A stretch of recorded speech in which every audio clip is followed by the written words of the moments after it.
ATV news ఛానల్కు స్వాగతం.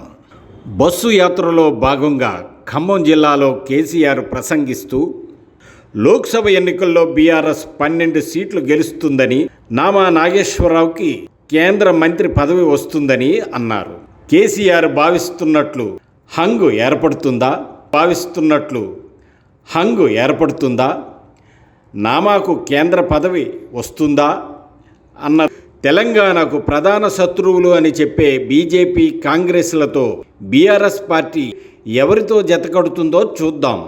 సార్వత్రిక ఎన్నికల్లో ఏ కూటమికి 272 సీట్లు సంపూర్ణ మెజారిటీ రాదని, కేంద్ర ప్రభుత్వం ఏర్పాటులో ఖచ్చితంగా ప్రాంతీయ పార్టీలే కీలకం కాబోతున్నాయని కుండబద్దలు కొట్టారు కేసీఆర్. తెలంగాణకు ద్రోహం చేసే బీజేపీ, కాంగ్రెస్లతో మా పోరాటం కొనసాగుతుంది అని కేసీఆర్ స్పష్టం చేశారు.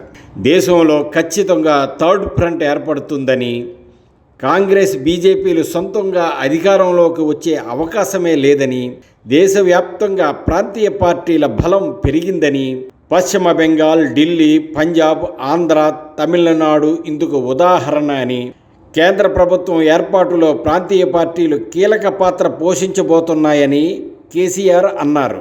అయితే ఇండియా కూటమిలో ఉన్న కేజ్రీవాల్ బయటికి వస్తారా? వస్తే ఇండియా కూటమి పరిస్థితి ఏమిటి? Third front ఏర్పడుతుందా?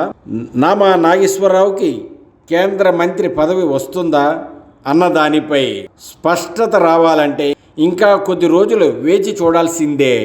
ఈ వీడియో మీకు నచ్చినట్లయితే లైక్ చేయండి, షేర్ చేయండి, పక్కనే ఉన్న బెల్ ఐకాన్ నొక్కండి.